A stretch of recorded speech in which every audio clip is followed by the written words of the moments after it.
Good afternoon, everybody. I hope everyone can hear my voice and see the presentation on the screen. Excellent. So for most of us, we have been doing contracts. We started with contracts in our previous session and we saw some very basic terms. Now, some of you who might have not attended the previous session, don't worry about it. I will have a quick recap of what was done, and whatever we will be covering today is not exactly dependent on previous sessions. So even if you're joining fresh today, absolutely no worries. You will completely understand what is taking place. But still, for the sake of completion, a quick recap of whatever we saw last time when we were taking a look at contracts. So we saw three specific areas. We saw that the Indian Contracts Act of 1872, it defines contracts as agreements enforceable by law, right? When an agreement is made between two parties and if the law can make you follow whatever you have agreed, then that is called a contract. So we saw three things: offer, acceptance, and capacity to contract. We saw offer of different types. If only it is made to a specific person, then it is called a specific offer. That is, if I make the offer to you, only you can accept it. Somebody else cannot accept it. A general offer, if I make the offer, then anybody who completes the conditions, terms and conditions, can take it. So a general offer. Then we saw cross offers, filmy situation, where I give you the same offer and you also make the same offer to me. Then that is a cross offer. And counter offer, you offer something to me and I put some condition in telling it back to you. Then that becomes a counter offer. Then we saw acceptance. When you say yes to my offer without putting any conditions, then that is acceptance. And we saw that any person who has to enter into a contract needs to have capacity to contract. Means they must be of proper age. Like minors, that is less than 18 years of age, cannot enter into contracts. Then old people are protected from getting cheated due to old age. Unsoundness of mind, we saw. Alien enemy, belonging to another country who is at war with your country. Parda nashi woman, so on and so forth. So these were some of the basic things that we had seen regarding contracts. Just a reminder for all those who did attend the session last time. If you did not, then of course I'll be doing this once again. The video is also available on our YouTube channel. So any questions, I can take them quickly before I move on to continuing with our understanding of contracts. So any questions so far? Any doubts, any questions?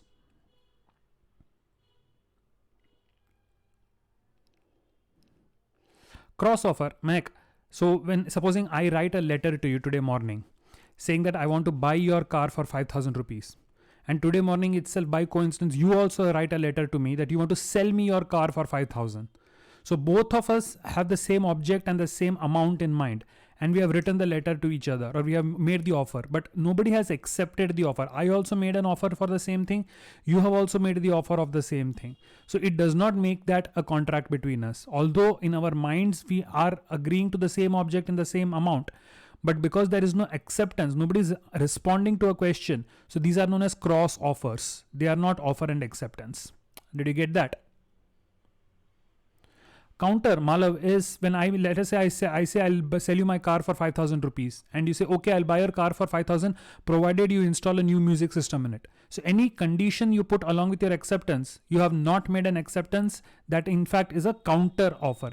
Like it's negotiation. I give you an offer for something. In return, you offer me something else, slightly different terms. So those are counter offers.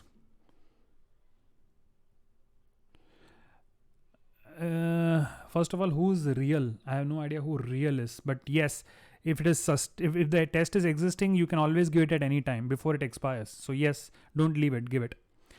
Void agreements, Mithali, I'll be taking at the end of this session today. At the end of this session of theory, I'll be explaining what is meant by void, voidable, void ab initio, and other things. Don't worry. Okay. Any other questions? Nope. Okay. Krishna, this session will be 3 to 6. 3 to 6. Last Saturday of every month, the session is always 3 to 6.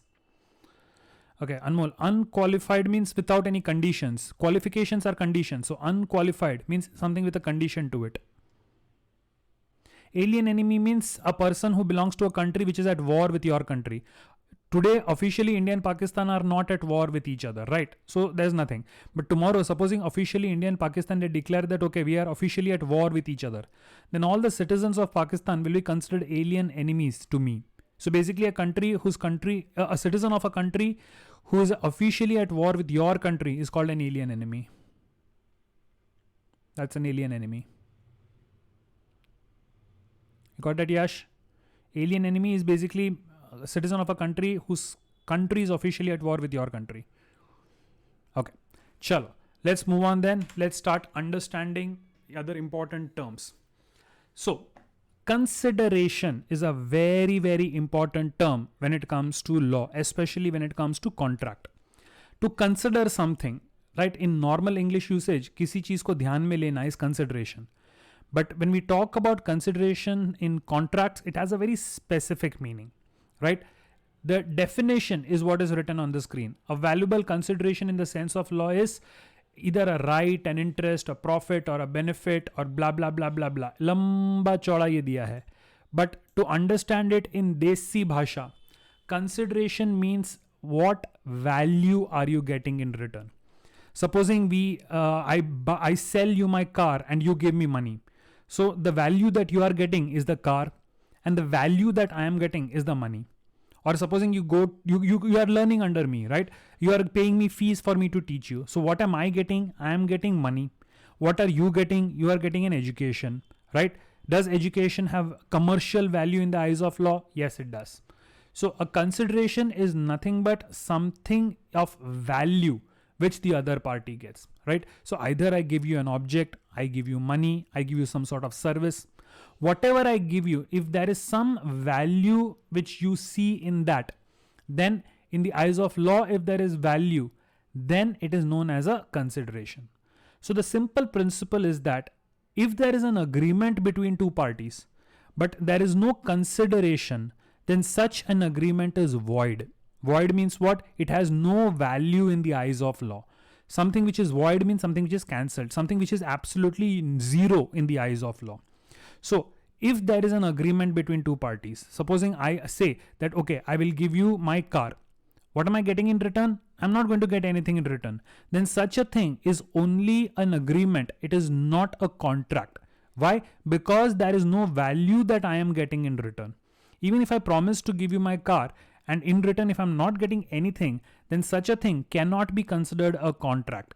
Because by definition, a contract requires a consideration, which means it has to be something which is having a value in the eyes of law. Obviously, it has to be a legal object, right?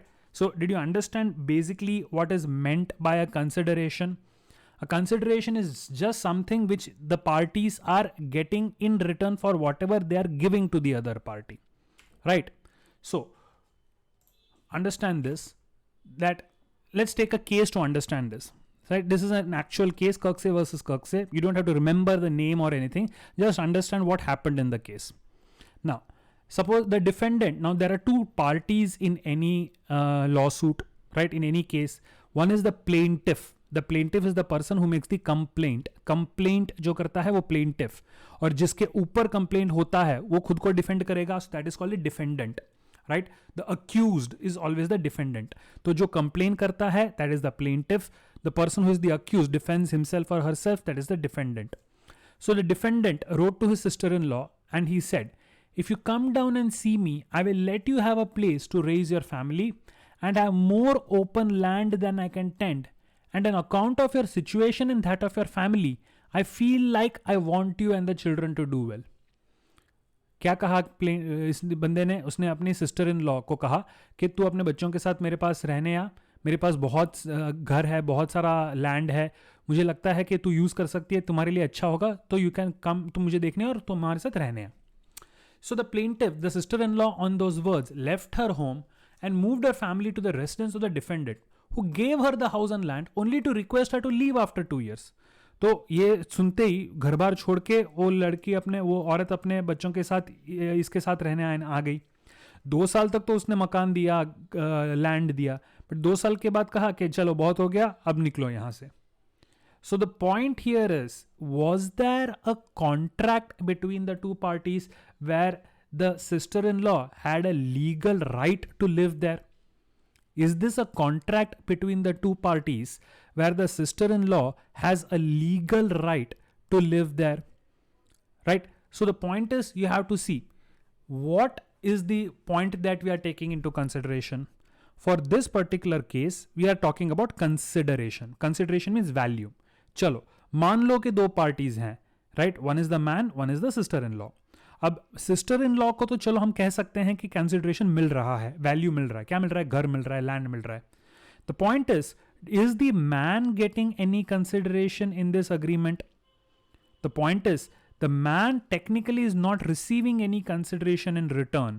So this can be called an agreement, but it cannot be called a contract for the very simple reason that the man is not getting any consideration in return, right? So the court held that her leaving her place with her family was not a consideration against the defendant's promise to give house and land. It was a gratuitous promise. Gratuitous promise का मतलब क्या होता है? अपने दिल की भलाई से वो कुछ कर रहा है. जो आदमी है वो भलाई करने के लिए कर रहा है. So it's only a gratuitous promise. It is not a legally binding promise. वो किसी का भला करने के लिए ये कर रहा है. So it is up to him whether he actually continues with it और not, right? And the sister in law can not claim कि मैं अपने घर को छोड़ के आई, वो तुम्हारा कंसिडरेशन है. The man has no benefit in this sister-in-law leaving her house and coming and living with him, right?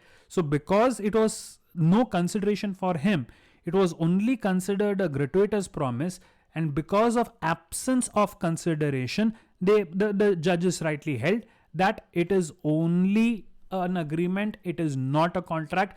So if he asks her to leave, he can very well do so. There is no contract under which he can be held liable. Did you understand this case? Guys, did we understand this case? Yes?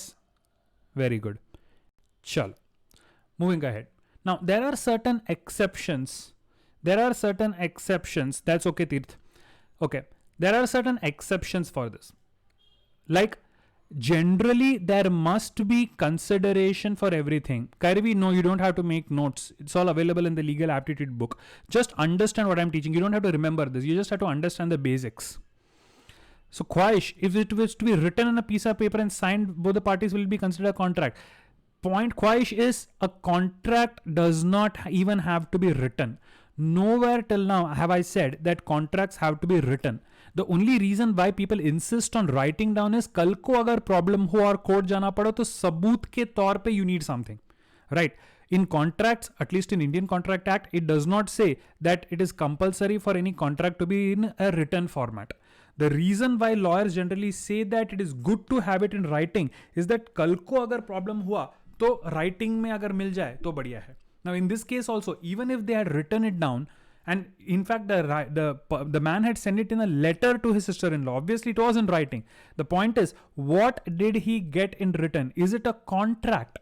Is it a contract? No, it's not. So what makes it a contract? Khwahish, like I said in the beginning, there has to be an offer, there has to be an acceptance, there has to be consideration. The parties must have the capacity to contract. These are the things we have covered till now. Last thing which I'm going to cover in a few moments is there must be free consent. These are called essential elements of a contract. If these elements are met, then according to law, it is considered a valid contract, right? So offer, acceptance, consideration, capacity to contract, and free consent is required. What would have made the previous case a contract? You're talking about Kirksey versus Kirksey. If the man had received something of value in return, right? In exchange, if he says, if you stay, if you work as my housekeeper, in return I will give you this, then he is getting her services, then that makes it a contract. He's getting some value. Her services as a housekeeper is a valuable service. That is consideration which will make it a contract. Okay, ठीक है. Now the exception, sometimes it is not required to have a consideration. Even if it is one-sided, it can still be considered a contract. What is one exception is any promise made on the basis of natural love and affection is binding even though there is no consideration. Natural love and affection, we assume that there is natural love and affection between parents and a child, between husband and a wife, between siblings, right? These are relations where the law assumes that the nature of the relation is such that the parties have natural love and affection to each other. So here, even if there is no consideration for one of the parties, it can still be held as a contract. For example, let's assume that you have parents, right? So there is natural love and affection between your parents. So if your parents promise that I will get you a new iPhone, in return they are not going to get anything, but still this can be considered a contract, which means if they don't get you the new iPhone, you can absolutely take them to the court of law. However, before you get very excited, read the two conditions. The promise which is made on the basis of natural love and affection is binding though there is no consideration, provided, this is the condition, provided the promise is written and registered under the law, right? It has to be written down and it has to be registered under law, right? Court की कार्रवाई में documentation करवाना चाहिए. Here it is necessary to write it.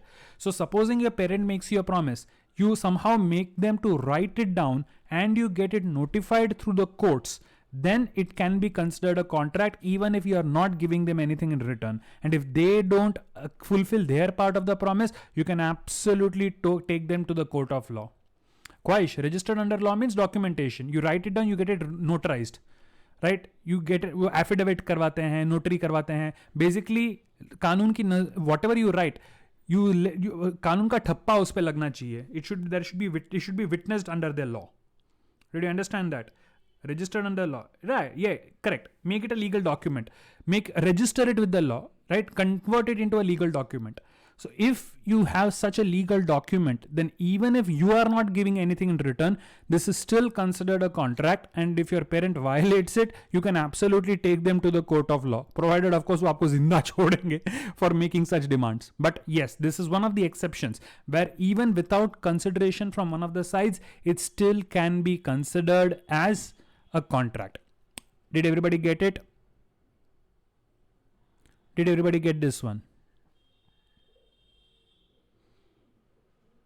Okay, chalo. Now I'm going to give you a couple of situations and you have to tell me whether there is a contract or not, right? Whether there is a contract or not, I'll give you a situation, you have to tell me. And the point to take into consideration is consideration. Supposing I have a property of, let us say, 10 crore rupees, right? I have a property worth 10 crore rupees and I am the bhakt of a Babaji. So one day the Babaji says, कि बेटा, I like your property of 10 crore rupees very much. तो ये ले 10 करोड़ रुपए पकड़, तेरी property मेरे नाम कर दे. सो मैं अपनी प्रॉपर्टी बाबा के नाम कर देता हूं, बाबा मेरे को 10 करोड़ रुपए देता है. Is it a valid contract? Taking into consideration the point of consideration, right? I gave him, I mean, forget that he's a Babaji. I literally sold him, right? He got the property, I got the money. So absolutely a contract. इसमें तो कोई confusion ही नहीं है. Very simple. चलो. Slight twist to the question. I have a बाबाजी, मैं बाबाजी का परम भक्त हूं. मेरे 10 करोड़ की प्रॉपर्टी पे बाबाजी की नजर है. सो बाबाजी टेल्स कि बेटा, अपनी 10 करोड़ की प्रॉपर्टी मेरे नाम कर दे, रिटर्न में मैं तेरे को आशीर्वाद दूंगा. Is this a valid contract? Babaji tells me that तू मुझे अपनी प्रॉपर्टी दे दे, रिटर्न में मैं तुझे आशीर्वाद दूंगा. नाउ द पॉइंट इज, ख्वाहिश says it's a valid contract. How is it a valid contract, ख्वाहिश? What is the value of आशीर्वाद? कानून की नजरों में आशीर्वाद का भाव कितना है आजकल? पर ग्राम कितने या पर लीटर या पर मीटर कितने भाव पे बिकता है आशीर्वाद? What is the value of आशीर्वाद in the eyes of law? Is it consideration? Khwahish, understand that the value must be in the eyes of law, right? So he gets 10 crore rupees की property, I get आशीर्वाद. मेरी नजरों में भले मैं कहूं कि बाबा जी का आशीर्वाद मेरे लिए सर्वोपरि है, it is the ultimate thing, but in the eyes of the common man, in the eyes of law, there is no commercial value to it. So this cannot be a contract because there is no consideration, right? Chalo. Now let's take a third situation in which obviously Babaji ka bhakt, I have a property of 10 crores and Babaji says कि बेटा तो अपनी property मुझे 10 करोड़ की बेच दे, मैं तेरे को प्रॉपर्टी का पेमेंट 1 रुपया करूंगा. I said okay and sell it. Is it valid as a contract? Is it valid as a contract? Devansh says no. Yash says no. Most of the others say yes.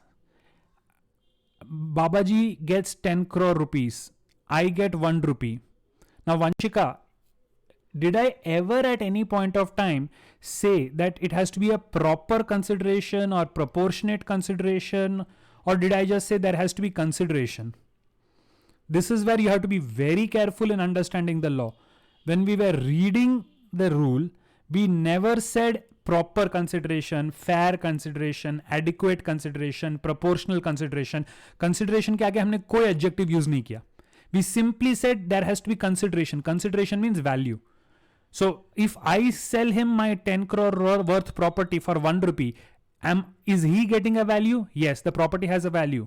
Am I getting a value? The answer is yes. 1 rupee does have commercial value, right? 1 रुपए की कीमत कितनी है? 1 रुपए की कीमत 1 रुपया है. 1 रुपए की कीमत होती है, right? And because the law does not say that the consideration has to be proportionate, this is absolutely legal. There is no problem. It is perfectly considered to be a contract. Did you get that?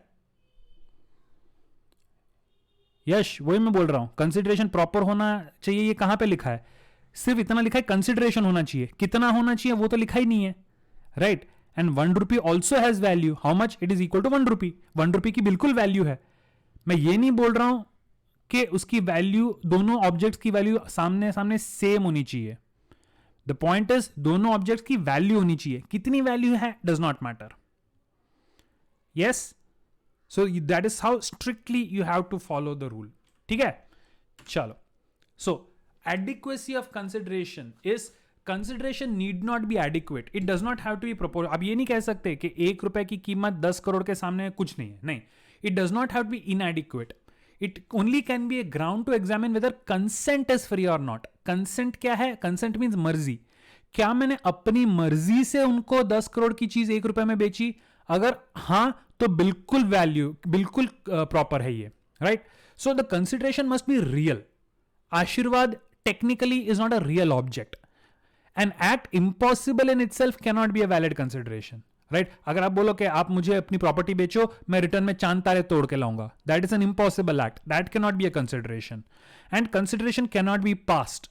जो already दे चुके हो, जो already हो चुका है, उसको आप नहीं कह सकते चलो ये तो ऑलरेडी हो गया है, इसको अपना कंसिडरेशन मान लो, चलो मुझे ये चीज बेचो. कल मैंने आपको आपका घर साफ करके दिया था, चलो अपने एक नया कॉन्ट्रैक्ट करते हैं जिसमें उसको आप कंसिडरेशन कैलकुलेट करोगे. नहीं, consideration can not B past. जो ऑलरेडी हो चुका है उसको आप कंसिडरेशन नहीं मान सकते. ख्वाहिश, a service is absolutely a consideration. Right now me teaching you, it is a contract between you and me.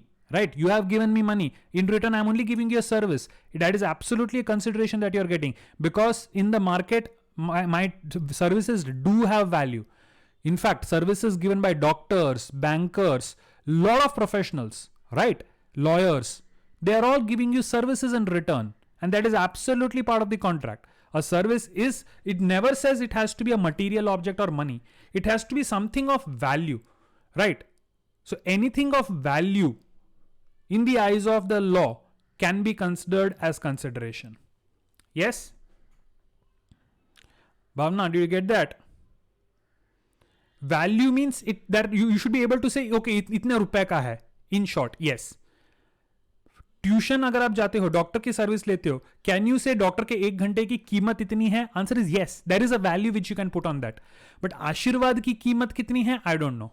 You cannot put that. So anything which you can state in terms of money, that's a very basic way of understanding it, but for now that is enough. For now, to understand it, let's just put it like that. If you can translate it into monetary terms, then yes. Did everybody get that? Yes? ठीक है, चलो. Now, there is something called promissory estoppel. And exam के अंदर promissory estoppel का नाम use नहीं करेंगे, लेकिन कुछ एग्जाम्पल्स ऐसे होते हैं जहां पे ये प्रिंसिपल वो यूज करते हैं. They won't give you promissory estoppel directly, but उसका जो फंडा है वो कई एग्जाम्पल्स में यूज होता है. So let us understand through an example कि promissory estoppel क्या होता है. And this is a case, Kedarnath versus गोरी Mohammad. Now the defendant, he signed his name in the subscript, blah blah blah blah blah. इसका मतलब क्या है? एक आदमी था, उसको एक सिटी हॉल बनाना था, एक टाउन हॉल बनाना था. Town hall is a public place, public के मीटिंग्स के लिए एक जगह बनानी थी. ऑब्वियसली पब्लिक चीज कुछ बनानी हो तो कई लोग क्या करते हैं, वो घर घर जाके चंदा इकट्ठा करते हैं. That they take donations from people and they take donations, and using the money which is collected they construct, because it's for public service. Fine. So this person ये आप एक जाता है, वो एक बंदे के पास जाता है, कहता है कि साहब हम ऐसा टाउन हॉल बनाने वाले हैं, आप कुछ देना चाहोगे? So this person said okay, subscription book होता है, उसमें you don't give him the money immediately, you only sign के मैं इतना मनी प्रॉमिस करता हूं, और जब एक्चुअल जरूरत पड़ेगी तब वो आपके पास आके मांग लेंगे. तो इमीडिएटली आपको पैसे देने की जरूरत नहीं है, आप सिर्फ प्रॉमिस करते हो मैं इतना पैसा दूंगा, एंड जब एक्चुअली पैसे की जरूरत पड़ेगी तो वो आएंगे आपके पास और उतना पैसा इकट्ठा कर जाएंगे. सो ये बंदा सब्सक्रिप्शन बुक में साइन करता है कि मैं 100 रुपए चंदा दूंगा, 100 रुपए डोनेशन दूंगा, राइट? तो लोगों का सब डोनेशन देखा उन्होंने, उनको लगा ठीक है चलो इतना पैसा इनफ है, इससे हमारा काम चल जाएगा. So they went and they entered into a contract with the third party. जो चंदा इकट्ठा करने वाला था उसने थर्ड पार्टी के साथ कॉन्ट्रैक्ट किया कि चलो हम पैसे देंगे, आप बिल्डिंग का काम चालू करो.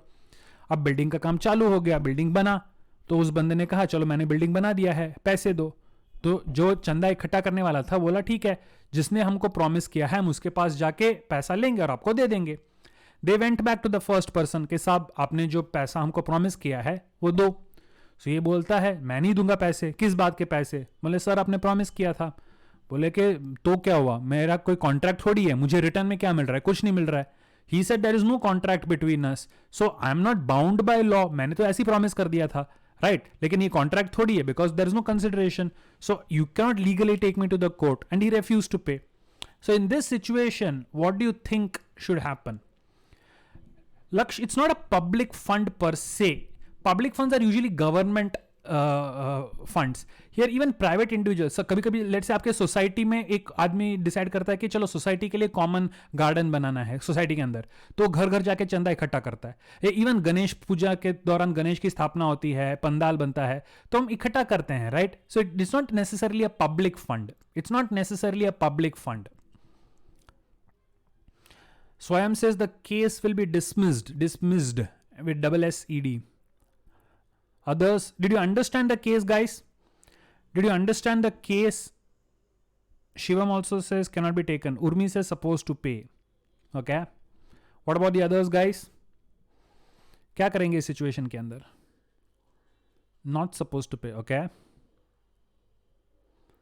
ख्वाहिश 100 rupees A and B. A promises to pay 100 rupees to B as chanda. So B को तो 100 रुपए मिल रहे हैं, A को क्या मिल रहा है? What is A getting? A को रिटर्न में क्या, जिसने 100 रुपए का वादा किया था टाउन हॉल सर, बट वो तो पब्लिक के लिए है, उसके लिए थोड़ी है, उसके लिए थोड़ी कंसिडरेशन है. और वो बोलेगा मेरे को तो, किसने बोला कि वो यूज करने वाला town hall services? Who says he is going to use the town hall services?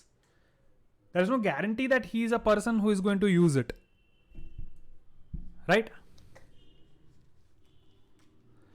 Kairavi, just because you sign something, you're not bound by it. Guys, understand one thing. A lot of you seem to be under the impression that if you sign something, then you're automatically bound and you have to follow it.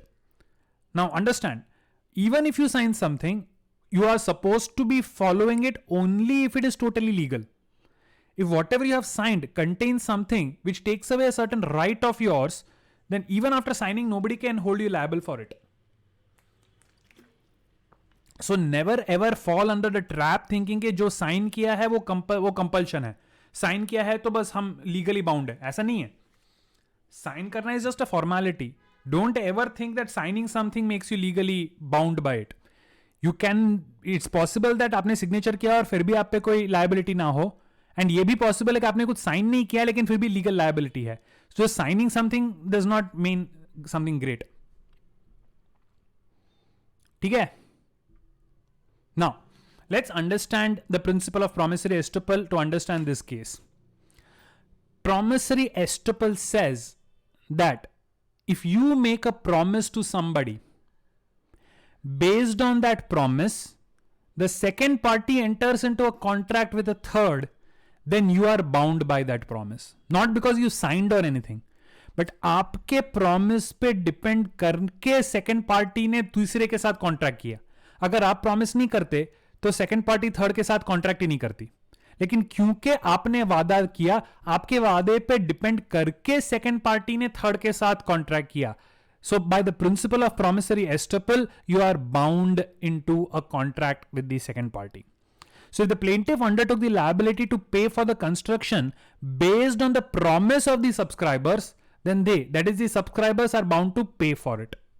So in this case, because depending on the subscriber, the second party went and did the contract with the contractor, now the promisor, the first party who agreed to pay 100, has to pay that 100. Did we get that?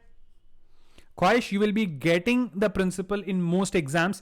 One or two exams may sometimes they might ask you one or two questions where they expect you to know the principle.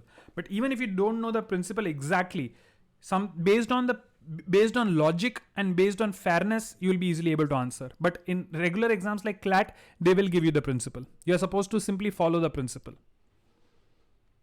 Did everybody get this?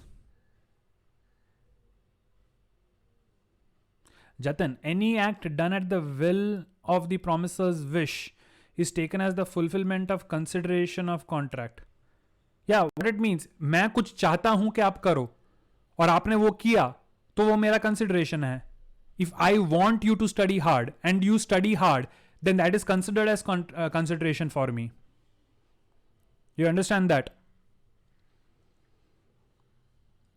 Hitanshi, yes. They started because everybody promised.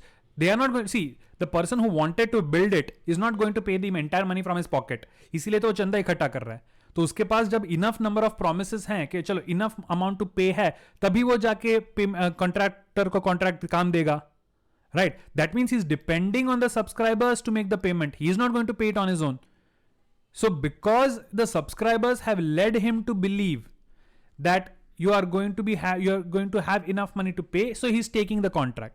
So because of that, the subscribers are bound by promissory estoppel. They have to make that payment. Second point on this screen, had the liability not been undertaken in placing the contract with the contractor, the promise of donation would be rightly without consideration and hence void. Supposing I make a promise to pay you 100 rupees as donation. You come to me saying, sir, हमको एक town hall build करना है. मैं बोलता हूँ ठीक है, चंदे में मैं 100 रुपए आपको दूंगा, मैं प्रॉमिस देता हूँ. उसके बाद आपने टाउन हॉल कुछ बिल्ड नहीं किया है या आपने किसी कॉन्ट्रैक्टर के साथ कुछ अग्रीमेंट नहीं किया है, और फिर लेकिन ऐसे आके बोलते हो कि चलो हम फ्यूचर में किसी कॉन्ट्रैक्टर को पैसा देना पड़ेगा तो आप पैसा अभी से दो, और मैं मना कर दूं, तो there is no contract between us because you have not relied on my promise and entered into a contract with the third party. So the second point says, if the second party had not entered into any agreement with the third party, then the first party is not liable to pay to the second. Did you get that? If my promise leads you to enter into a contract, then I am bound. But despite my promise, you have not entered into any contract, then I am not bound by my promise. Did you understand that? So I am promissory estopped from doing something. It binds you. Estoppel. See, promissory estoppel. Estoppel, it estops from you doing something.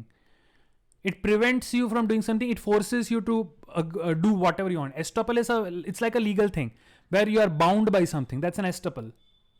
Do you get that? Okay.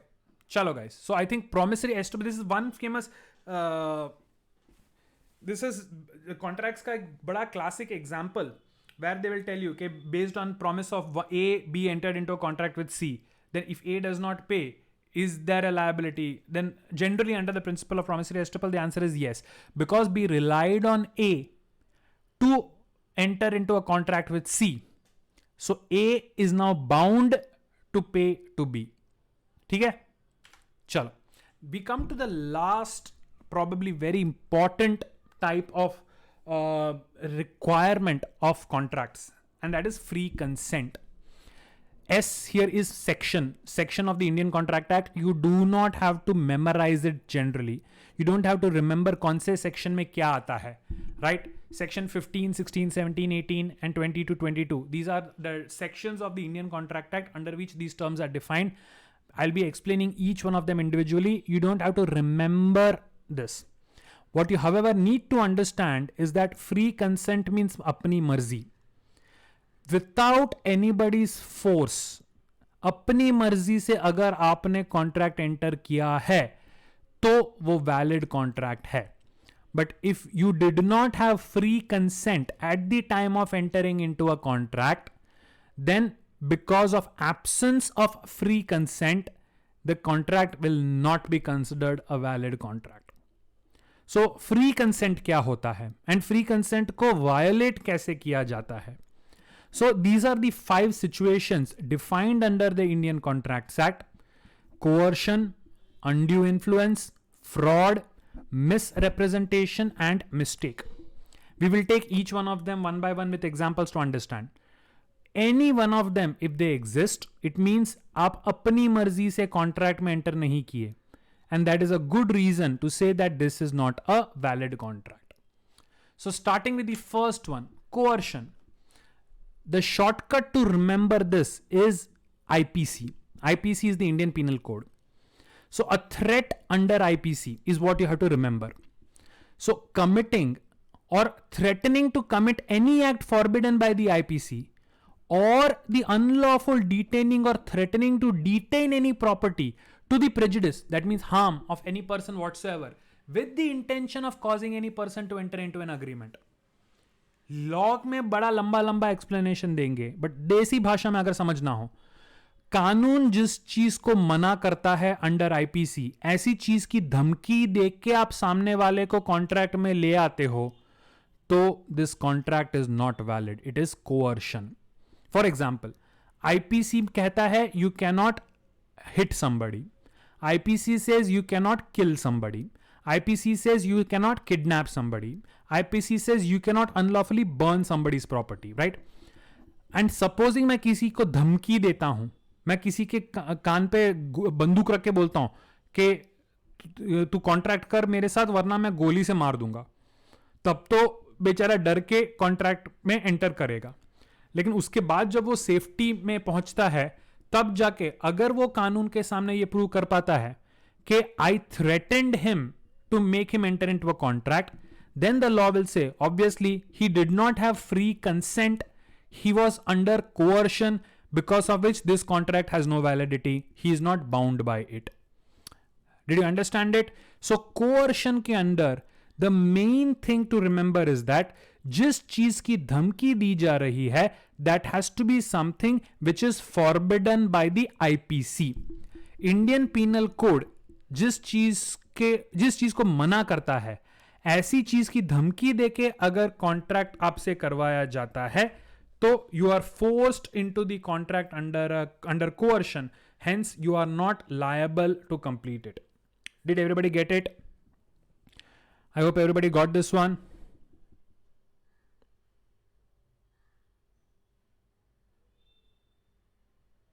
ठीक है? So, जोर जबरदस्ती करना. Yes. Now, इसका slight subtle form क्या होता है, right? खुल्लम खुल्ली धमकी नहीं है, खुल्लम खुल्ली जोर जबरदस्ती नहीं है, but it is a hidden form of coercion that is known as undue influence. So undue influence समझने से पहले let's understand the important conditions which must pre exist. 1, there must be a fiduciary relationship between the two people. Now fiduciary means based on trust.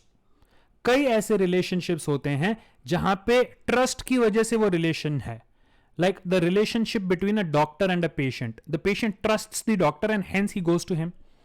The client and the lawyer, the client will trust the lawyer and hence go to him, right? और a disciple and a religious guru, the disciple will have trust on the religious guru, और a client and a banker. तो जो दो parties के बीच में एक relation है which is based on trust, the word fiduciary itself means trust. So a relationship which is based on trust. So non-trust based relations कौन से हैं? Blood relations. You are not related to your parents because you trust them. You are related to them because you are born to them. By default वो relation है. वहां पे आप trust करो ना करो कोई फर्क नहीं पड़ता है. By default आपके बीच एक relation है, right?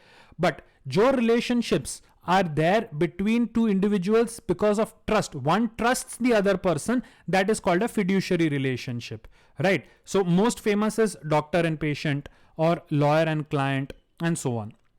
Second, there must be a position of domination enjoyed by one of the parties. Doctor patient के अंदर the doctor always has power over the patient.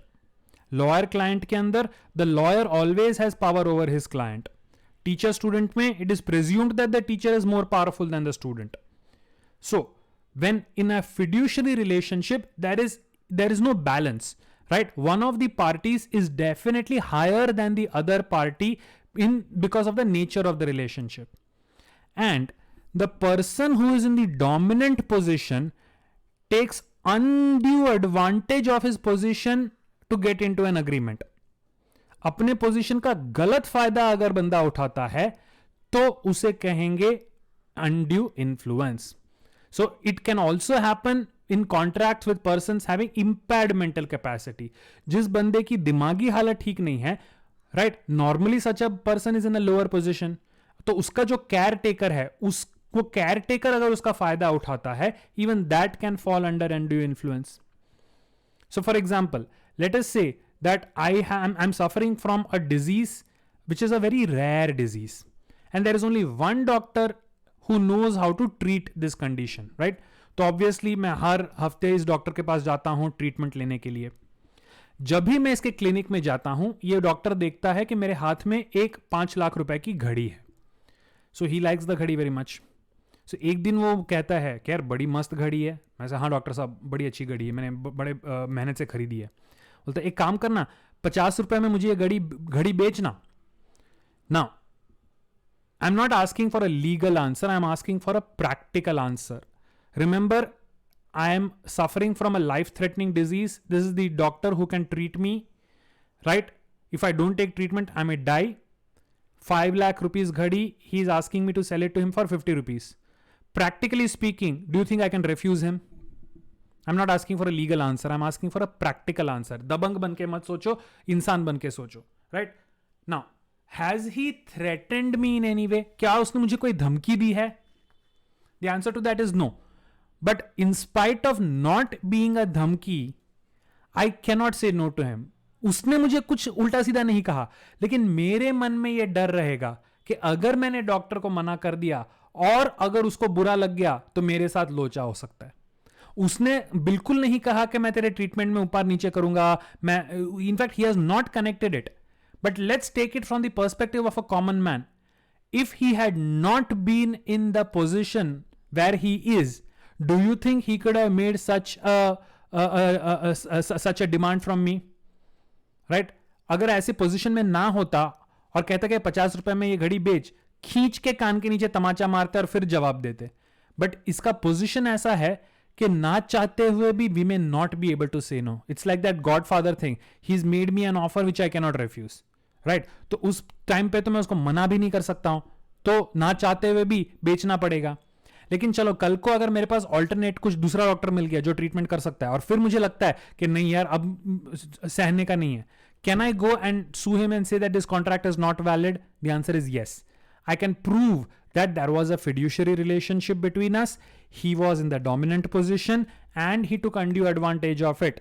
And because of this, this is proof of undue influence, and hence this contract is not valid. It is not kind of influencing the person. It is a clear-cut case of wrongly influencing the person. That's why the name of this is itself undue influence. So yes, Disha, it is exactly unduly influencing somebody. अपने position का गलत फायदा उठाना. So the difference between coercion and undue influence is what? Coercion में खुल्लम खुली धमकी है, जो IPC कहता है illegal है, criminal है, खुल्लम खुली धमकी है. Undue influence में openly कोई धमकी नहीं दे रहा है, लेकिन position ऐसा है कि आप मना नहीं कर पाते हो. So did you understand the difference between coercion and undue influence?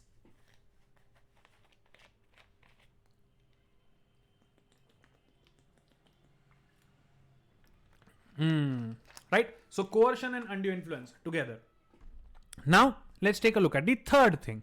So undue influence में just before we move ahead, necessary क्या है? One, where the party charged to have exercised undue influence in the sense of domination over the other party. जिस पे undue influence का accuse मैं कर रहा हूं, he must be in a dominant position. Right? Patient के ऊपर undue influence का case नहीं हो सकता, because patient कभी भी डॉक्टर को in that doctor-patient relation he cannot. Right? In a doctor-patient relation, it's only the doctor because of position can put some sort of influence on the patient. तो position की वजह से गलत फायदा जिसने उठाया है. Second, there is an abuse of duty of care and confidence which may be imposed on one party towards another as a result of particular relationship which emerges from the special circumstances of their association. मतलब क्या हुआ? For example, if I'm a client and I take the services of a lawyer, so the moment I hire a lawyer for a case, one of the first duties of the lawyer towards me is confidentiality, right? His duty is to keep my confidence, right? He's supposed to take care of me and whatever I tell him, he's supposed to keep it in confidence, right? और इस supposing मैं कहता हूं मैंने एक murder किया है, right? अपने लॉयर के पास जाके मैं कह देता हूं कि लॉयर मैंने मर्डर किया है, अब मुझे बचा तू कोर्ट में, right? So even if my lawyer knows that I have committed the murder, he cannot tell the judge that I have committed the murder. He has to do his best to save me.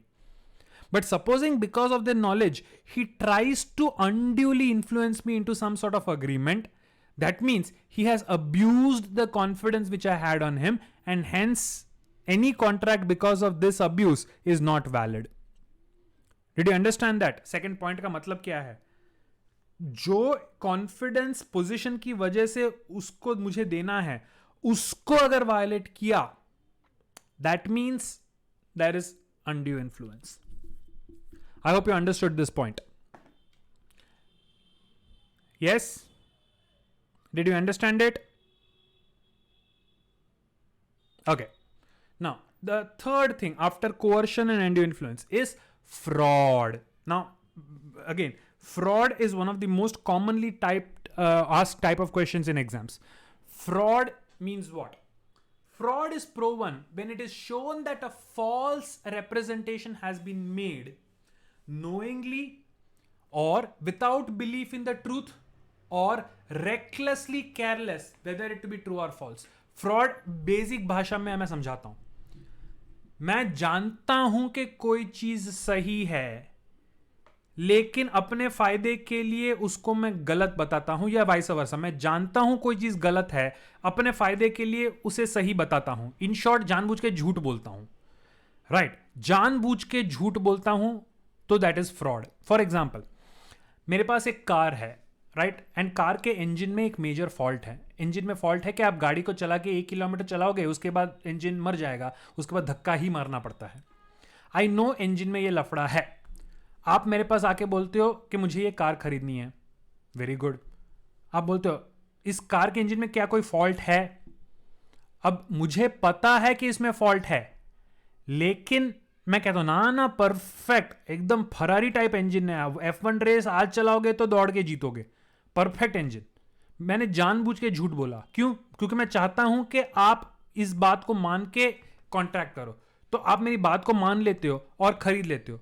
इस situation में what I have done is fraud. आपने मुझे पूछा और मैंने झूठ कहा. लेकिन सपोजिंग मेरी गाड़ी है, मैं सेकेंड हैंड में ये गाड़ी निकालना चाहता हूं, राइट? आप बोलते हो कि मुझे ये गाड़ी खरीदनी है. मैं बोलता हूं ठीक है, आप पैसे देते हो और गाड़ी लेके जाते हो. अब इस गाड़ी के अंदर इंजन में फॉल्ट था और मुझे पता था, लेकिन आपने पूछा नहीं और मैंने बताया नहीं. Then it is not fraud. Silence is not fraud, right? Silence is not fraud unless there is a duty to speak. अगर मैं कार सेल्समैन हूं और जानता हूं कि कार में फॉल्ट है, तो मेरी ड्यूटी बनती है कि मैं आपको कहूं कि सर कार में फॉल्ट है. लेकिन मैं कार सेल्समैन नहीं हूं, मैं तो अपनी पर्सनल गाड़ी बेच रहा हूं. तो there I don't have a duty to tell you all the faults. हाँ, मैं उसको छुपा नहीं सकता हूं, लेकिन जरूरी नहीं कि सामने से बताऊं. सो अगर आपने नहीं पूछा और मैंने नहीं बताया, इट इज नॉट फ्रॉड. समझ में आया? बोलने की ड्यूटी बने तो फ्रॉड है, लेकिन जहां ड्यूटी नहीं है वहां silence is not fraud. Did you get that? Did you understand that? Now supposing you come to me and say, अगर आप कुछ नहीं कहते तो मैं मान लूंगा कि गाड़ी में कोई फॉल्ट नहीं है. Listen carefully. You tell me, if you don't say anything, I will assume there is no fault in the car.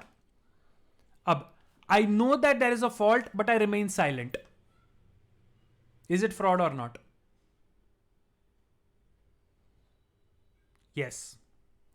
Here, no Anmol, Here it is clearly fraud. Why? Because my silence is equal to speech. Listen carefully to what the condition was. अगर आप चुप रहोगे तो आपकी खामोशी का मतलब है कि देयर इज नो फॉल्ट. मुझे पता है कि उसमें फॉल्ट है, लेकिन मैं फिर भी खामोश रहता हूं. So here the communication of silence means there is no fault. And जानबूझ के मैंने गलत कहा. I did not say anything, but I communicated through my silence that there is no fault. So here it will be considered that silence is equivalent to speech and it will be considered fraud. Did you get that, Anmol? Because the definition of silence has been given in this case.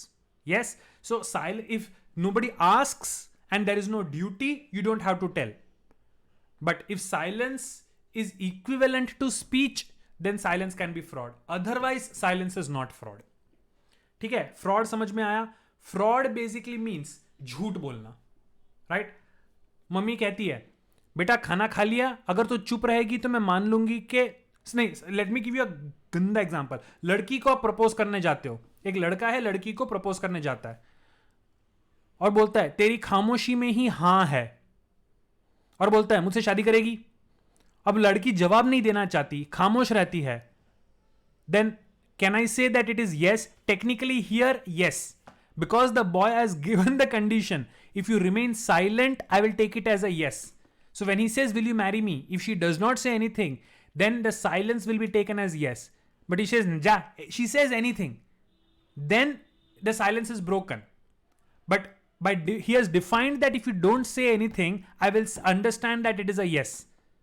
Did you understand that? Kairavi, did you get that now? Where you define the meaning of silence and then the person remains silent, then that silence is equal to speech. Otherwise, silence is not fraud. But when the definition of silence is made, then silence can also be considered as speech. I hope you understand that. Yes? But if you don't have a duty to say anything and the definition of silence has not been given, then remaining silent is not equivalent to fraud. Now, slight different case is misrepresentation. Misrepresentation में the difference is intention. Fraud में हमने देखा था कि आप जानबूझ के झूठ बोलते हो.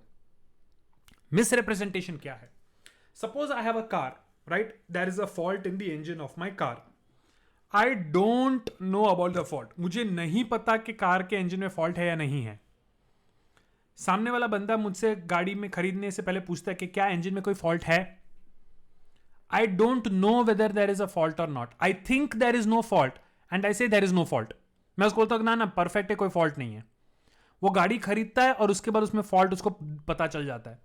Now in this case I did not purposely fool the other person, right. In fact I thought there is no fault but I was not sure. In this situation, I should not have said anything positive. I could simply have said, I don't know. Or I could have said, wait, I will check and let you know. Right? I had the means to find out the truth, but I did not do so. Right? The reality was something else, and I told it was something else. So although it is not fraud, it is misrepresentation. Why? Because it is fooling the other party, and hence this is also one of the conditions under which the contract is not proper. The other person is misled by what I say. I did not purposely do it, but honestly speaking, I should not have done it at all. When I don't know something, I should not gappo marafai. I should say I don't know, or I should check and tell the truth. Even if I think, but if I am not sure, I should not assert it to be true. So the difference between fraud and misrepresentation, fraud आप जानबूझ के झूठ बोलते हो. Misrepresentation आप सच का पता लगा सकते हो लेकिन आप नहीं करते हो. That is the basic difference between fraud and misrepresentation. Did you understand? Even if innocently I did it, I did not intend to cheat. I did not intend to defraud the other person. But still what I did was actually wrong. So this is not called fraud, but it is called misrepresentation, and a contract obtained under misrepresentation is also not a valid contract. Did you understand the difference between fraud and misrepresentation?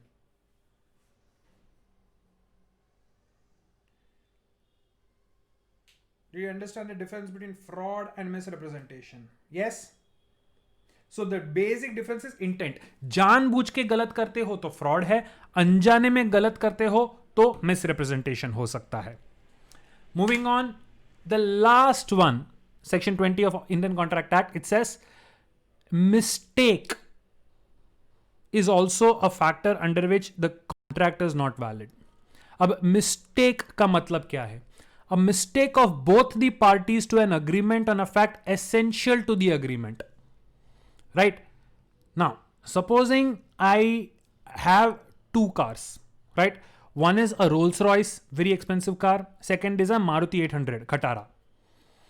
अब आपको नहीं पता ये, आपको पता है कि मेरे पास रोल्स रॉयस है, तो आप बोलते हो मैं अपने मारुति 800 को बेचना चाहता हूं. तो मैं पब्लिकली क्या बोलता हूं, अपने दोस्तों के बीच में बैठा मैं बोलता हूं मैं अपनी गाड़ी को ना 10,000 रुपए में बेचना चाहता हूं.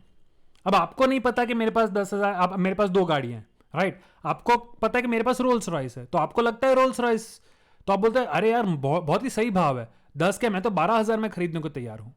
तो आई एम ऑल्सो इम्प्रेस, मतलब होगा आपको एंटीक गाड़ी में शायद कोई इंटरेस्ट है. मैं बोलता ठीक है 12,000 में डील पक्की. When I give you the car, you realize that ये तो मारुति 800 है. आपके मन में क्या था? Rolls Royce. नाउ गलती किसकी है? In this situation, who is at fault? I did not intend to cheat him. I thought any person will assume कि 10-12,000 में कोई रोल्स रॉयस नहीं बेचने वाला है. I thought he knew it is right. उसको नहीं पता था मेरे पास एक मारुति 800, उसको लगा मेरे पास सिर्फ रोल्स रॉयस है, तो उसको लगा था हो सकता है मैं सस्ते में निकालना चाहता हूं. उसको क्या है, अगर उसको मौका मिल रहा है, why should he question it?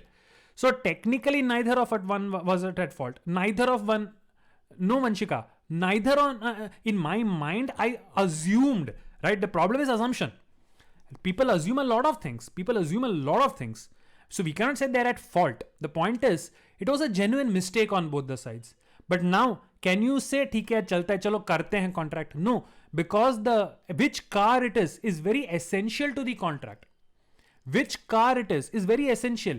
I cannot let go of my Rolls Royce. He is not willing to take my Maruti 800, right? There is no consensus ad idem. Consensus ad idem means meeting of the minds. जो चीज वो समझ रहा है और जो चीज मैं सोच रहा हूं वो सेम नहीं है. So this is a mistake, and because it is a mistake of a fact essential to the agreement. It is very important. कोई छोटा मोटा डिटेल नहीं है, राइट? इनफैक्ट कौन सी गाड़ी है इस पे तो पूरा कॉन्ट्रैक्ट डिपेंडेंट है. So because of this, because both of us did not think of the same thing in the same sense, our minds did not match, so the agreement is void. Yes, so it's not fraud और misrepresentation, because ना मेरी गलती है ना उसकी गलती है. Supposing I knew that he is thinking about the Rolls Royce, still I made this, then it can be considered fraud because I knew the facts. But genuinely in my mind I thought I was selling the Maruti. Genuinely in his mind he thought that he was buying the Rolls Royce. So in this case our minds don't match, and hence because of absence of consensus ad idem there is no meeting of minds. It's a mistake, so there cannot be a contract between us. Did everybody understand this?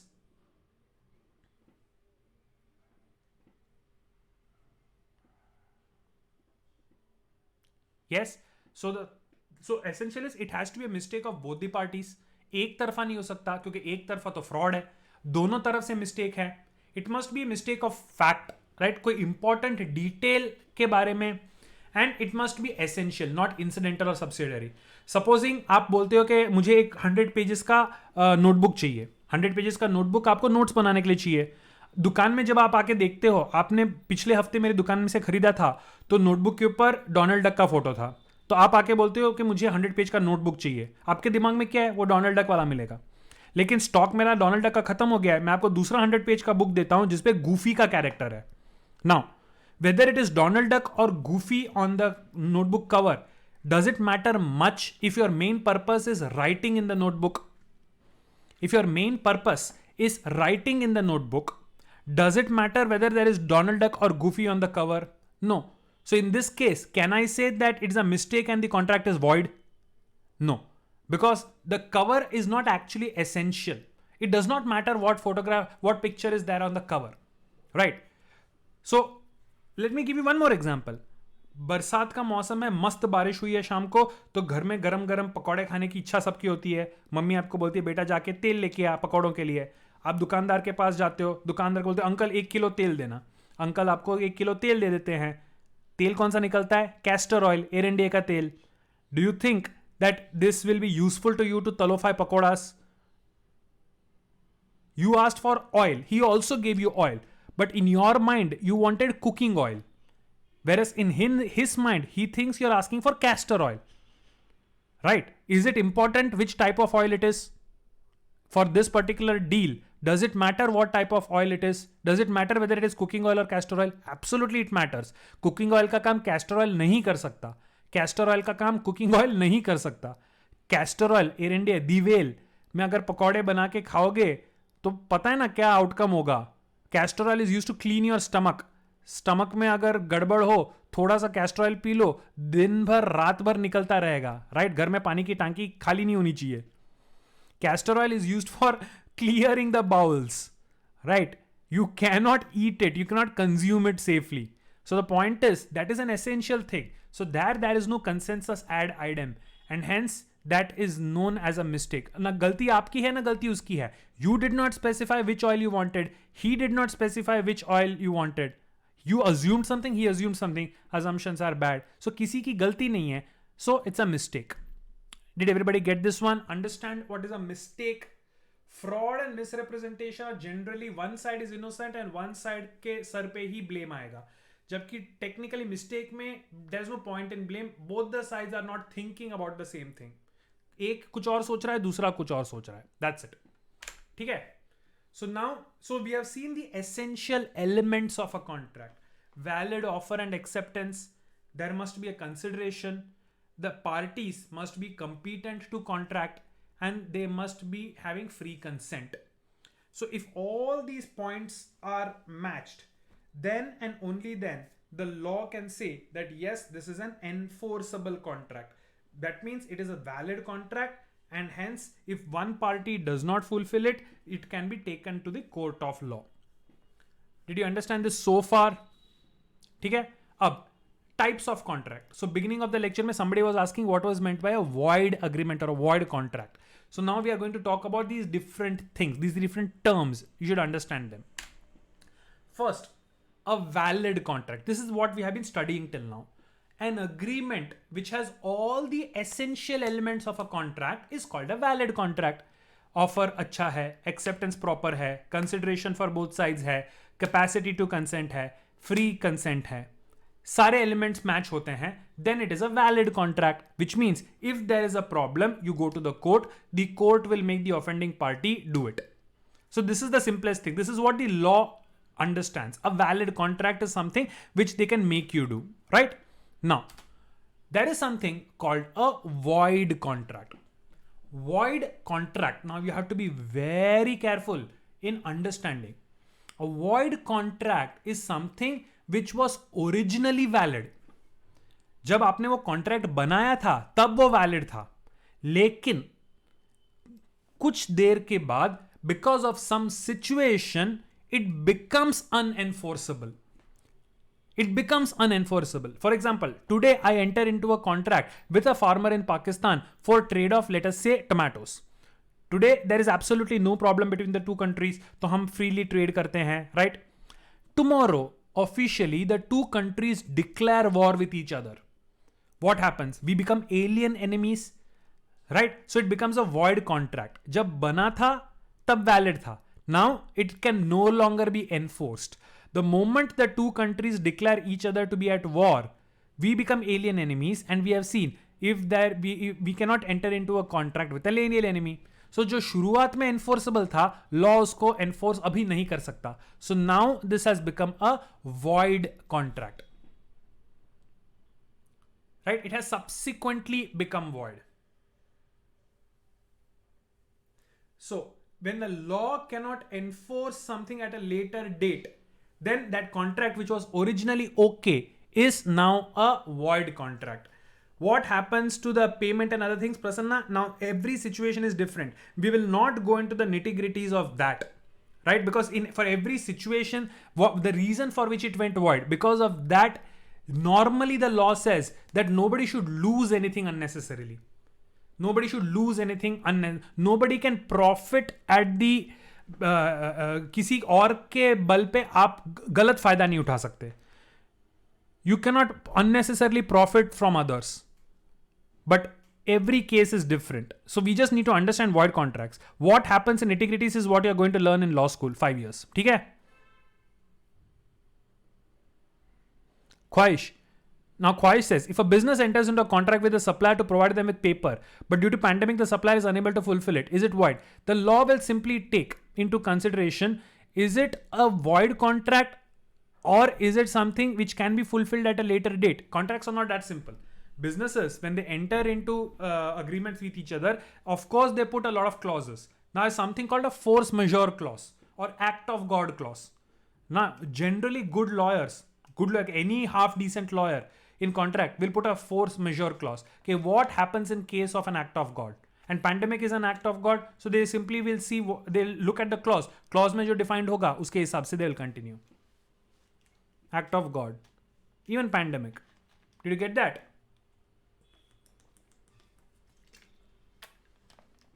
ठीक है, चलो. Now, avoidable contract. Now, please be very careful in understanding the difference.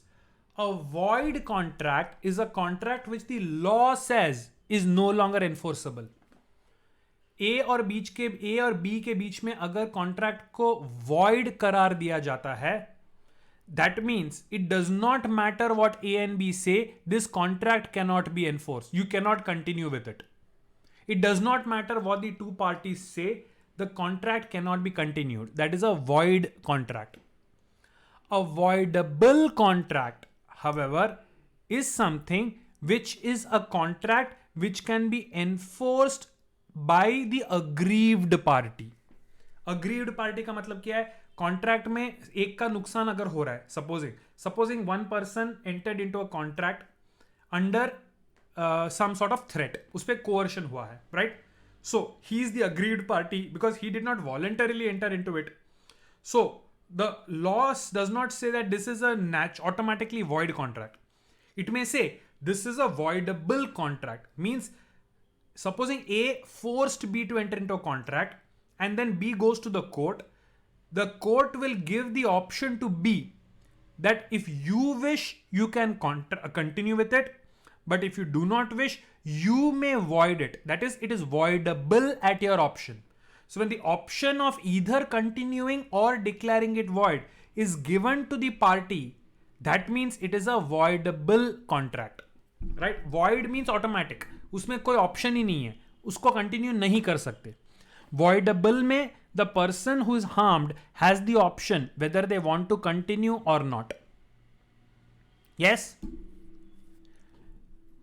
Does it have the potential of becoming a void contract? See, supposing there is a contract between the two of us and I am aggrieved and the court has said this is a voidable contract and I say fine, let's continue with it. But then there's a situation because of which it can no longer be continued and the courts declare it void. Then obviously it is void. So bilkul, voidable and void are because of different reasons. Yes, did everybody get it? So void means मियाँ बीबी राजी तो भी कुछ नहीं कर सकते. It is automatically gone. Voidable means आपके हाथ में ऑप्शन है, आप उसको कंटिन्यू करना चाहते हो या क्लोज करना चाहते हो. So like the term voidable, something which you can do, right. Eatable does not mean आपको खाना है, इट मीन्स खा सकते हो. ड्रिंकेबल, पी सकते हो. सो वॉइडेबल, अगर आपको कंटिन्यू करना है तो कंटिन्यू करो, वॉइड कर देना है तो वॉइड कर दो. आपके हाथ में चॉइस है. That's a voidable continue. No, Aditya, there are very specific things for which it's a the law defines clearly what is under what circumstances they are void contract, under what circumstances they are voidable contract. Normally free consent wala jo hai, look at the second point. If the essential element of free consent is missing in a contract, then the law confers right on the agreed party to reject or accept it. So in case of absence of free consent, usually we talk about voidable contracts. But the complete details of what is void and voidable, you will of course learn when you learn the actual Indian Contracts Act. जो मैं 3 से 5 घंटे में पढ़ा रहा हूँ, वो आप कुछ महीनों में, कुछ सालों में पढ़ोगे. It's spread across semesters. So today we are only getting a basic sense of it. Don't think that this is the complete law. This is not even 0.001%. The actual law has a lot of conditions in it. But this is just to understand in basic. So it's not judge usually. There are very clear parameters on what becomes a void contract and what becomes a voidable contract. Right. Now, what is an illegal contract? And technically this term itself is wrong, because if it is illegal, by definition, it cannot be called a contract. It can only be called an agreement. Right. If it is forbidden by law says you cannot kill somebody. So if I make an agreement with somebody to kill, it is an illegal agreement. In fact, I should not even use the word illegal contract, because it cannot be, it is not a contract in the first place, right? From the beginning, it is void ab initio. So people believe the word illegal contract itself cannot exist because it never was a contract. If there was an agreement made between two parties to do something illegal, by definition, it cannot be it is not a contract. So you can only have an illegal agreement.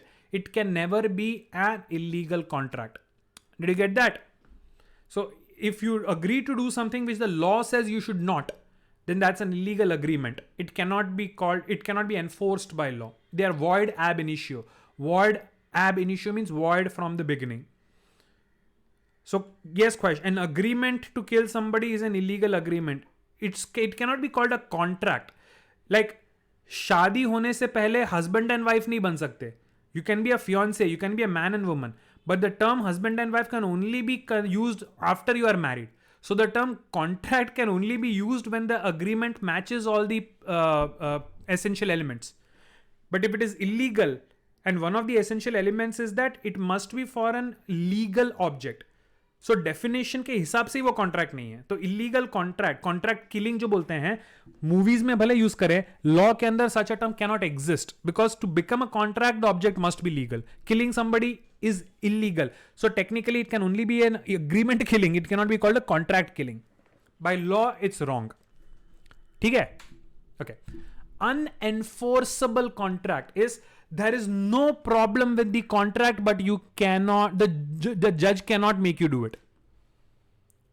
For example, I am a very famous painter, right? You pay me 1 lakh rupees to make your painting. I take the money from you and then my hand gets chopped off, right? Some freak accident, my hand gets cut off. Do you think this contract can be enforced?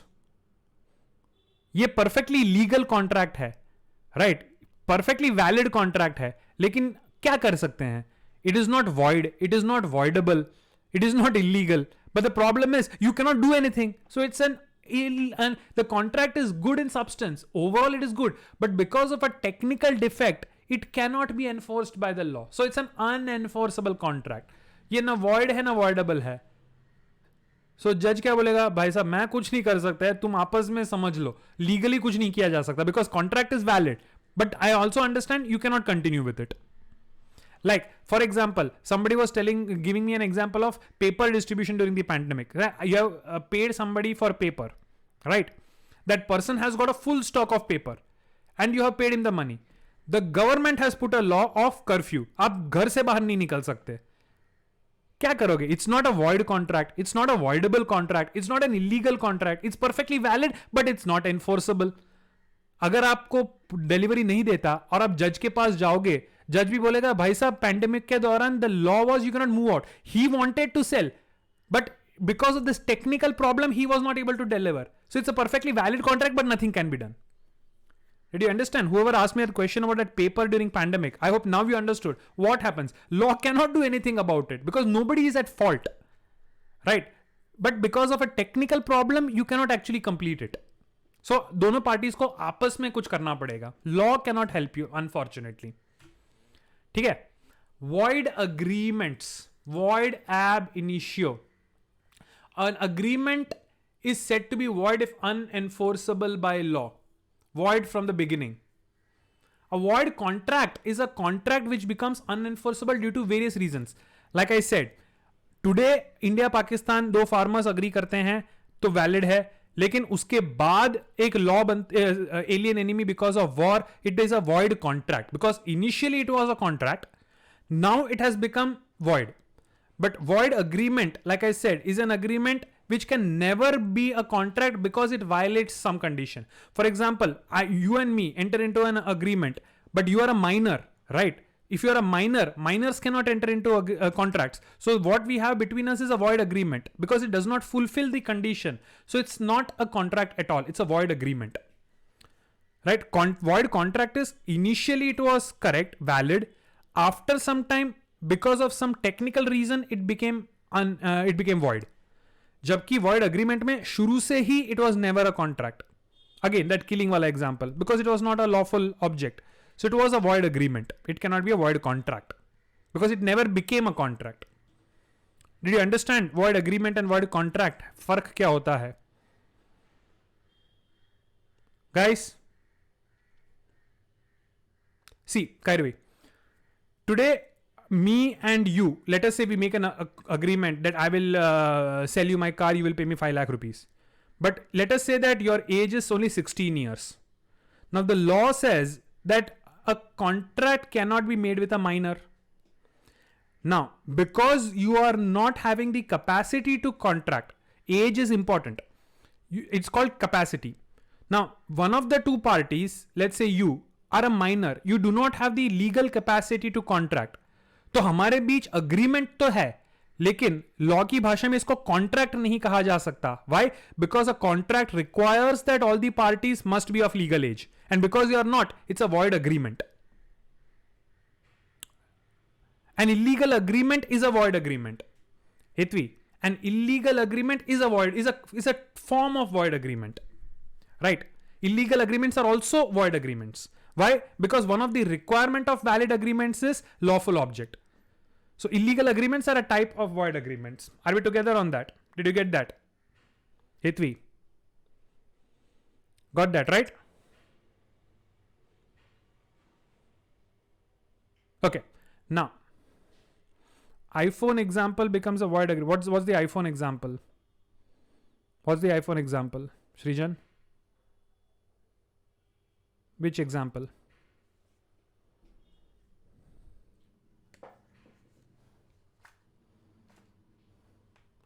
Parents promised to iPhone. See, if you're over 18 years of age, you are still a child to your parent. In that case, age is not the factor. But supposing you're less than 18 years of age, then it cannot be a contract. Today, I can make such an agreement with my parent. I'm still a child to them. Although I'm closer in age to your parents. But still. So child, don't automatically think all children are minors. Not necessarily all children are minors. Okay. So Shrikar says, are all void contracts illegal? No, it's the other way around. All illegal contracts are void, but not all void contracts are illegal. The contract may be perfectly legal, but it cannot be continued, so it becomes void. Supposing today the government says you cannot, the government puts a ban on, in fact, the government is putting a ban at night. And supposing you have a restaurant which has permit to sell only at night, technically you cannot sell at night, right? It's not illegal, but it's void because the law cannot enforce it. Did you get that, Shrikar? Between me and Pakistani at the time of war, we are just selling and buying vegetables. Nothing illegal about it. But alien enemy ban gaye because of war, then it becomes a void contract. It's not illegal, but it's a void contract. ठीक है? चलो. Now, certain types of contracts, because of which certain types of agreements which are void. Let's just see. ये चार तो हमने देखा है. By a minor or person incapable, that is unsound mind, या mistake अगर है, या unlawful object या consideration है, या consideration ही नहीं है, ये तो हमने सारा देख लिया, right? That such agreements cannot be contract because they're essential elements. But there are also some special type of agreements clearly written down in the law which cannot be converted into a contract. To understand that, any agreement in restraint of marriage, शादी को रोकता हुआ कोई भी agreement अगर आप sign करते हो, that is you enter into it. It doesn't have to be a written one. But if somebody makes an agreement with you restraining a marriage, शादी को रोकते हुए, they cannot go to the court to enforce it. For example, today supposing your papa says, okay, let's sign an agreement, तू उससे शादी नहीं करेगा, sign कर ये contract. बिंदास जाके sign करने का, और फिर अगर चाहो तो शादी भी कर लो. फिर पापा अगर कोर्ट में लेके गए, इसने कॉन्ट्रैक्ट साइन किया हुआ है, मैं उससे शादी नहीं करूंगा, you can simply say milord under section 26 any agreement in restraint of marriage is void. So इस अग्रीमेंट का कोई लीगल वैल्यू नहीं है, ये मुझे नहीं रोक सकते. It is not a contract because an agreement in restraint of marriage is void. Did you get that? If it prevents marriage, if it prevents the marriage between two people, such an agreement cannot be a valid contract. Similarly, section 27 says an agreement in restraint of trade. Nobody can stop you from legally earning your livelihood. Nobody can stop you from legally earning your livelihood. Right? Supposing there can be basic restrictions. For example, you sell goodwill of your company. Goodwill क्या मतलब क्या होता है? आपने सालों साल एक नाम कमाया है, right? उस नाम का value आप किसी को बेचते हो. It can be done. Technically, that's called selling the goodwill. Right. So today, supposing I say IQ Ideas, I have built this brand for so many years. I sell this brand name to somebody. Right. After that, मैं जहां IQ के classes जहां चलते हैं, उसके बाजू वाले building में अपना क्लासेस अगर मैं खोलूं, that is violation. That is violation. But supposing I have an employee and I make him sign an agreement कि IQ में तू जब तक क्लासेस चलाता है मैं सैलरी दूंगा, IQ का क्लासेस अगर तू छोड़ दे तो तू 2 साल तक कहीं और ये काम नहीं कर सकता. Then that is illegal because I'm preventing him from earning his livelihood. I can prevent him from working for the other company when he's employed with me. That is legal. But when he's not working with me, I cannot prevent him from earning his livelihood with others. Did you get that? Obviously, drug peddling is a crime, Shrikar. Any doubts about that? Narcotics Act. और आजकल तो बड़ा famous हो गया है because of celebrities. The Narcotics and blah blah Act has become very famous. Okay. So an agreement in restraint of trade, I hope you understand. So Vanshika says, does the love jihad law that is going on be easily deflected using the agreement in restraint? Love jihad law is not for contracts. Understand one thing, guys. Something which is legal under one act may be illegal under another and vice versa. Love jihad, is it a provision under contracts? Love jihad, is it a provision under contracts, Vanshika? No, it's not. So you cannot club the two of two. What is legal under one can be illegal under the other thing, right? So don't think that एक में legal है तो दूसरे में illegal या vice versa कर सकते हैं. No, all the laws have to be taken separately. For contracts, you cannot make a contract restraining somebody's marriage. But something else, you can, if you restrain, you can't prevent anything technically. And marriages, not all marriages technically are even contracts, right? For example, Islamic marriages are considered to be equivalent of contracts. But in Hindus, marriage is considered a sacrament, not a contract. It's considered a holy obligation. It's not considered to be equivalent of a contract. ठीक है? चलो. Now, any agreement in restraint of legal proceedings, you cannot stop courts from doing their work through a contract. For example, आपके खिलाफ कोई case है और कोई witness है and you promise the witness कि मैं तेरे को 50,000 रुपए दूंगा, तो मेरे खिलाफ गवाही मत देना. Technically, it cannot be a contract. Why? Because you are preventing the courts from carrying on their legal proceedings. So it is illegal to create an agreement with somebody because of which a legal proceeding can be hampered. Did we get that? The third one, in restraint of legal proceedings. Did you get that, everybody? Okay, next, an uncertain agreement. Agreement में uncertainty है, confusion है, तो contract valid नहीं है. Simple example. We make an agreement. You will sell me your car. I will give you lots of money. Is this valid? Sell me your car. I'll pay you lots of money. No. Why? Uncertain. There is no certain. Lots of money का मतलब क्या होता है? This cannot be considered a contract. It's void. Why? Because of lack of certainty. If you cannot determine what do you mean by it, then you cannot do it. Because the courts will have confusion. कि भाई lots of money का interpretation हम कैसे करें? तो उनके sir पे ये तकलीफ नहीं आनी चाहिए. So पहले से बोल देते हैं. If it is uncertain, it is not valid as a contract. The next, an agreement by way of wager. Wager means betting. जुआ. Right?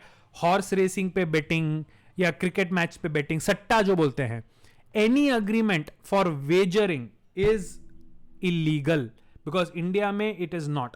However, certain examples will give you example that the only wagering agreement is the legal horse betting. जो proper race track होते हैं वहां पे proper window पे जाके आप horse पे बेट करते हो, that is the only form which is allowed. बाकी प्राइवेट में या कुछ और करते हो betting, that is illegal as far as contracts are concern. So agreement by way of wager is illegal in India. I mean, it technically cannot be called a valid contract. And an agreement to do an act impossible in itself. जो आप agree करते हो मैं करूंगा, वो physically, practically possible ही नहीं है, तो वो contract ही नहीं हो सकता. Like, तू मुझे 50,000 रुपए दे, मैं तेरे लिए चांद तारे तोड़ के लाऊंगा. भाई physically impossible है. Cannot be a contract. मैं दिल निकाल के दूंगा अगर तू मुझे मेरी बीवी बनेगी. ठीक है भाई, चीर फाड़ के दिल निकाल के टेक्निकली नहीं दे सकते, right? So all these stupid things, although we know logic common sense says that they can not be, but अभी भी दुनिया में लोग हैं जो ऐसी हरकतें भी कर सकते हैं. So to be safe, these things have been explicitly written down that if any of these things are the condition to be performed, then they cannot be a valid agreement. They are all void. Did you understand that? Now, Swayam, share markets is not technically wagering. आप bet नहीं कर रहे हो. It's a form of speculation. For that matter, even life insurance, right? Life insurance को भी आप wagering नहीं बोल सकते. They are known as contingent contracts. Now, let's understand what is meant by a contingent contract, right? This is a term which is not normally asked, but it's good to know. A contingent contract is a contract which will happen only if a certain condition is fulfilled. इसका मतलब क्या है? Suppose मैं एक किसान हूं और मैं राइस उगाता हूं. एक बंदा आके, बिजनेसमैन आके मुझसे कॉन्ट्रैक्ट करता है. If you grow more than 100 kg of rice in your field this year, I will buy all the rice at 20 rupees per kg. This is called a contingent contract. इसका मतलब क्या है? 100 या उससे ज्यादा राइस अगर मेरे फील्ड में ग्रो हुआ तो ये कॉन्ट्रैक्ट एक्टिवेट होगा. I will have to sell him the rice for the price. But 100 से कम राइस अगर मेरे फील्ड में ग्रो होता है, I don't have to sell him, right? It depends on the contingency that the rice will be of more than 100 kgs. So condition fulfil होने पे जो contract activate होता है, that is called a contingent contract. Life insurance is like that. Life insurance में क्या होता है? You have to keep paying premiums. You are insured till a particular age, let us say 70. 70 years के पहले अगर आप मर गए तो जितने के लिए आपने इंश्योरेंस लिया था, that entire money will be given to your beneficiary. But if you complete the age and you don't die, then nothing happens. That's it. You have paid the premium. That's it. कुछ नहीं मिलेगा. So that is also a contingent contract. So did you understand contingent contracts क्या होते हैं? Contracts which come into existence only when a certain contingency और condition is fulfilled. जब तक वो कंडीशन नहीं होता तब तक कुछ नहीं है. कंडीशन जैसे एक्टिवेट होता है, कॉन्ट्रैक्ट लाइव हो जाएगा, वरना कॉन्ट्रैक्ट लाइव नहीं होगा. Did everybody understand this? Yes? Okay. So basically this was the theory portion of contracts. You did not have to remember details in this. I'm going to give you a short break, about 5 minutes. When we come back, we are going to do the examples from this same thing, contracts. And examples are important. They will help you understand how they are asked in the exams, how the principle is to be interpreted, and how to go through the options. So it's 4:29 almost by my watch. Till 4:35, the session will still be on, but I'll be on mute. We'll take a break for about 5 minutes. 4:35, I will restart this session. Right? Chalo guys, we can take a quick break, 5 minutes. 4:35, I'll be continuing here. I'll be restarting. The same ID, it will be on, but I'll be back at 4:35.